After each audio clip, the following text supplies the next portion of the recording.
I first made my millions of dollars. The first time I ever became a millionaire was with webcam studio. Oh, really? I didn't know that. Yeah, this is how I first ever made money. I mean, I was a kickboxing world champion, but kickboxing's not boxing, right? Yeah. So I'd make like $100,000 a fight. You fight 2 or 3 times a year. You pay 20% to your manager. You pay taxes, but you're not rich. So you get like 30 to 40% of the money. Yeah. And I didn't consider myself rich, like 30, 40 grand chunks, twice a year, maybe 3 times a year, living in London.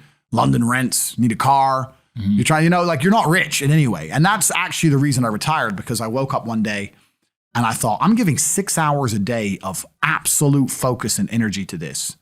And I believe I'm smart enough that if I put that much tenacity into something else, I can be a multimillionaire. I truly believed that. I was like, I've realized now I've reached the pinnacle of kickboxing. My choice is either to change over to MMA, which I was offered to do earlier in my career, but at the time, the kickboxing contract paid more money. I had to pay the bills, so I went with kickboxing. Change over to MMA, learn to wrestle, change over to UFC, blah, blah, blah. But this is also like 7, 8 years ago where even the UFC didn't pay the money it pays now.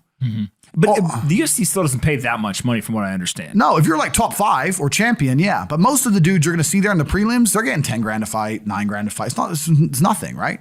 So it'd be like starting my career all over again. And at the age of 28, I thought, I don't have the gumption to start again. I've been through hell for this. I've broken my hand 8 times. My ribs have been broken. I don't want to do this all over again. So what do you do when you realize that, hey, maybe I don't want to keep fighting? I decided to get rich.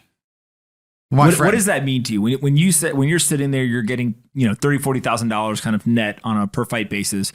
Is rich to you like, hey, I want a couple $100,000, $1 million, $20 million, $1 billion? I wanted 30 or 40,000 every month. 30 or 40,000 every month. So about $500,000 a year, give or take. Okay. I thought if I had that much money, I could do whatever I wanted. Okay. That's what I decided I wanted to do. So what's step one that you do? So step one is, maybe that's how we ended up here together, my friend. Step one is, I decided to be very logical about it. Chess player, right?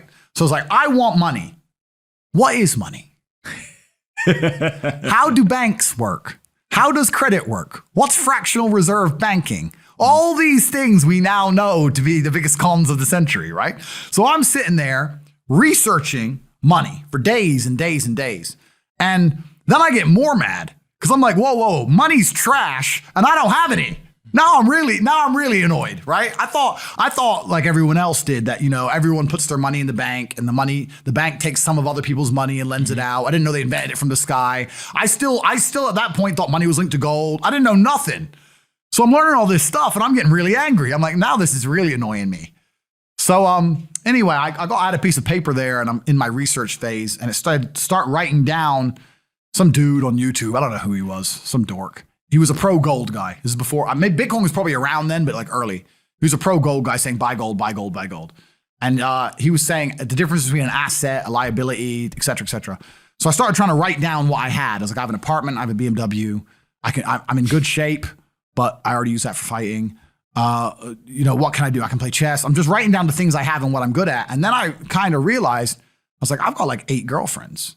But because I was traveling the world, and if you win, you get a ring girl. It's kind of like she's banging the winner, right? You win a world title, you get to choose the ring girl you want. It's pretty easy, right? So I had a girlfriend in Slovakia, I had a girlfriend in France, I had a girlfriend in England, all these girlfriends. Do they know about each other? No. Okay. But they find out pretty soon. So I had all these girlfriends, so I'm like, maybe I could open a strip club and like be a pimp, and, be a gangster about it, And then that opening strip club that's literally the first thing you thought about was open a strip club? Well, I thought I have these beautiful girls. How can this is before like Twitch existed. So I was like, what can I do with these hot girls? I was like, it's just an asset, right? There's these girls and a lot of them were messaging me. They thought I was this millionaire world champion. They all wanted to come London, live with me and thought I was a big boy millionaire and all this stuff. So it's like they do because of social media. Well, partially because of that. And also because they met me. I turn up, I fight, I win the world title, I leave. We're texting each other. They assume I'm this big boy, right? So I'm kind of like, what am I going to do? What am I going to do? I thought, man, I investigated strip clubs, way too much money. But this asset class of beautiful women was kind of on my mind for a few days. And then by absolute coincidence, I stumbled upon somewhere on the internet. I was on one of those websites where you used to download like free games and bullshit from. And in the corner somewhere it said, hot girls want to talk to you now or something. I said, hot girls. So I clicked on that, not because I was interested, but because I thought I have hot girls. And it was one of those webcam websites. And I was like, so these girls sit here and talk to dudes for money. So I'm going to get my girls to and they're naked. They're just talking. How does it work? It's 50-50. I mean, it depends on the girl, depends what she wants to do. But the majority of the job is not based around being naked. The majority of the job is based around being entertaining and being easy to talk to. And the guys who are talking to you need to find you, that you need to remember their name, remember their dog's name. You have to be smart. You can't just be a girl and be a bimbo and be naked and make money. You have to be really smart, charming, interesting, happy all the time, positive. Mm-hmm. And I thought, I'm going to try this. So I messaged all 5 of my girlfriends, told them I had a job for them, explained to them what I was going to do. I was going to launch this company. 4 of them agreed. All 4 flew in, sat around the same table. They're all like, who's she, who's she, who's she? I'm like, well, you're all my girlfriends. 2 more left. And then 2 stayed. And that was the beginning of my little attempt at a webcam empire. And I put the girls there. And my role in it all was I did all the tech side of stuff, which is the first thing, of course. And then also, and I get called a pimp a lot. But and the reason I use the term is because I don't see it as a negative term. I see it as positively inspirational and motivating person. I'd motivate the girls. I'd make sure they did their job properly. If they had a bad day online, I'd come up with a good excuse for them. Oh, it's been a football game. It's been really busy. Don't worry. You're so beautiful. Don't be upset. You did better than her. You did the best today. I keep everything organized, put the schedules together, all that kind of stuff. And is it hard? It's hard because women have to want to work for you. Okay. Women have to want to obey you. That's what's hard. And you don't do that. This is one of the biggest misconceptions. I really want to clear this up. People in the movies and stuff, pimps are like aggressive, mean men. Complete opposite. Pimps are more like James Bond. James Bond's a pimp. He sleeps with a girl to get information. He doesn't care about her. He is absolutely and utterly a pimp. He doesn't hit her. He makes her love him. She does what he wants. He uses sex as a weapon to reward her, and then he disappears. That James Bond is absolutely and utterly a pimp. So I say pimp because everyone calls me a pimp online, tries to go, haha, you're a pimp, they're going to get offended. It's like, no, beautiful women wanted to work for me, and they wanted to work for me because I displayed supreme competence. And they knew if they worked for me, they'd make a lot of money. So whenever I was out, I'd meet a waitress and say, well, you're working 10 hours a day for pennies. You can work 10 hours a day for me, make 10 grand a month, 20 grand a month. And over time, I just built up this big little empire of webcam girls. At one point, I had 4 locations, 75 girls working for me. And I was doing. And we say locations, like, explain what goes into a location. I just rent houses. All right. So you rent a house, and in the house, you just literally, hey, go live here. There's like technology set up. Yeah. And then you can basically just sit in front of the computer and literally be on the other end of one of these webcams. Yeah. And guys are paying by the minute, by the hour, whatever, to talk to you. Yeah.